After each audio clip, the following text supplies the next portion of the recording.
if we don't have a set of rules? I know. We'll accept the Codex Alimentarius rules. And all the members of the WTO worldwide will, get ready for an Orwellian term, harmonize with our standards, with the Codex standards. Harmonize. I suggest you capitalize the first 4 letters in your mind.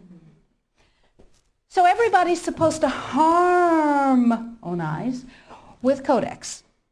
And when they harmonize with Codex, then if they get pulled into the World Trade Organization dispute resolution process, they have a chance of winning. Because, here's the kicker. You ready for this one? If 2 countries go into the World Trade Organization dispute resolution process, and one of them is Codex compliant, and one of them is not Codex compliant, the one that is Codex compliant automatically wins regardless of the merit of the case. People are using Codex compliance as a weapon in a much bigger economic battle. So, every country in the world is racing to do what? To become Codex compliant. So, in the United States, the situation is, okay, how do we become Codex compliant when we have laws that protect us? And you have to remember that Codex does not serve consumer well-being, does not serve health. It serves what I call the 5 bigs. Big pharma, big chema, big biotechna, big agribiz, and big medica. Little you and little me are not served by Codex in the least.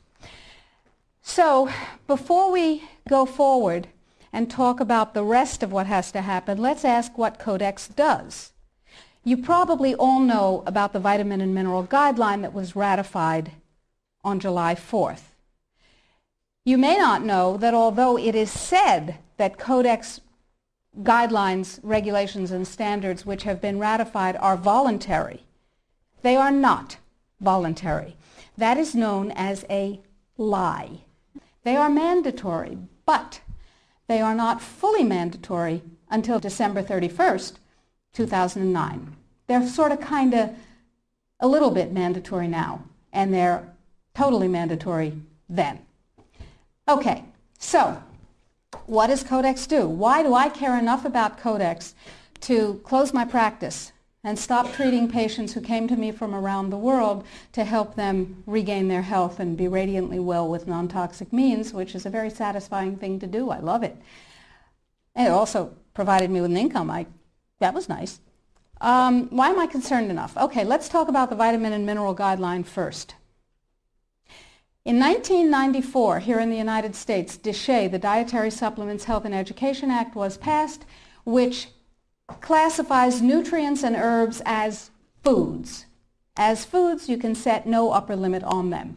You cannot set an upper limit on lettuce, lamb, or rutabagas, and similarly, you cannot set an upper limit on vitamin C, echinacea, ginkgo biloba, vitamin D. And access to nutrients is freely given to us. We are allowed to have any nutrients we want because, and this is a very important point, under common law, anything not forbidden is permitted. Codex, on the other hand, is a Napoleonic Code law system. Under Napoleonic Code, anything not permitted is forbidden. That's called a positive list. So, vitamins and minerals. In 1994, we passed DSHEA. Nutrients are foods. We can have as much of them as we want. It's our business. In 1994, Codex, with no notice here in this country whatsoever, declared nutrients, put on your intellectual seatbelts, declared nutrients to be toxins. They're poisons. Dangerous industrial poisons. As poisons, we have to be protected from them. How do you protect somebody from a poison? You use toxicology. you use a science called risk assessment. A quick primer on risk assessment.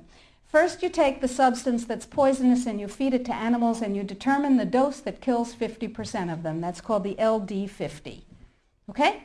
And you extrapolate what the LD50 for a human being might be. Then you go down to the other end of the dosage range and you start feeding itty-bitty tiny bits of it to test animals. And you come up with the largest possible dose, the maximum permissible upper limit, that can be fed to an animal before a discernible impact is shown. Okay? No discernible impact.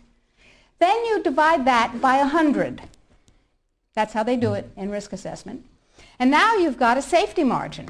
So you've got 1/100th of the dose that can be given, the largest dose that can be given with no discernible impact. Okay? Nutrients under Codex not only are limited to those nutrients on the positive list, and we anticipate there will be 18 of them, and they do not include CoQ10, glucosamine, chondroitin sulfate. They do include fluoride, which to my knowledge as a physician has absolutely no biological benefit whatsoever, but it does make people complacent. Fluoride was first used in the Gulag because it was discovered that prisoners who were fed fluoridated water were complacent and you could do anything you wanted to them. They were easy to manage. So you have 18 nutrients. You have itty-bitty, teeny-weeny, little-bitty doses that are determined scientifically to have no effect on any human being. Now, in this country, we have a problem. We have Déchet. We got to get rid of Déchet in order to harmonize with Codex. That part of Codex, anyway. So how do we get rid of Déchet? We attack it legislatively, of course. And there are 5, count them, 5 bills currently before Congress designed to overturn, gut, invalidate, and otherwise get rid of Déchet. Because once Déchet is gone, we can harmonize with the vitamin and mineral guideline. So what we're talking about is waking up one morning and being very surprised to find that high-potency, therapeutically effective, clinically significant nutrients are now illegal in the way